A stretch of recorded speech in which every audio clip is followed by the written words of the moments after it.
ऐतिहासिक शोधकर्ता इंद्रजीत सावंत ने नागपुर निवासी पत्रकार प्रशांत कोरटकर द्वारा उनके साथ फोन पर गाली गलौज करने और धमकी देने का ऑडियो क्लिप सोशल मीडिया पर साझा किया है। प्रशांत कोरटकर ने इस बात पर सफाई देते हुए कहा कि वो आवाज उनकी नहीं है और उन्होंने किसी को फोन नहीं किया और वो इंद्रजीत सावंत को जानते तक नहीं। नमस्कार। इतिहास संशोधक इंद्रजीत सावंत यांनी सोशल मीडियामध्ये एक पोस्ट केली आहे की प्रशांत कोरटकर यांनी त्यांना धमकी दिली आहे। त्यांनी छत्रपती शिवाजी महाराज, छत्रपती संभाजी महाराज यांच्याबद्दल चुकीचं वक्तव्य केलं असं चाललं आहे। सकाळपासून शेकडो कॉल मला आले धमकीचे।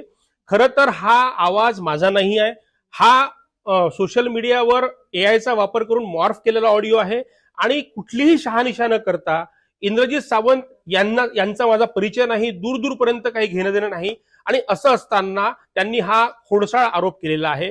दुसरं, गेल्या 25 वर्षापासून मी पत्रकारितेमध्ये आहे। या संपूर्ण काळामध्ये माझ्यावर यत्किंचितही छोटाही धमकी कोणाला दिली किंवा मी उर्मट वागलो असाही आरोप नसताना सोशल मीडियावर ज्या पद्धतीने इंद्रजीत सावंत यांनी खूप मोठ्या प्रमाणात माझ्या विरोधात जे पेरला आहे, मीडियामध्ये सुद्धा आज मोठ्या प्रमाणात बातम्या आलेल्या आहे। खरं तर मी कोणालाही फोन केला नाही, कोणाला धमकी दिली नाही आणि इंद्रजीत सावंत यांच्याबद्दल मला काहीही देणं घेणं नाही आहे।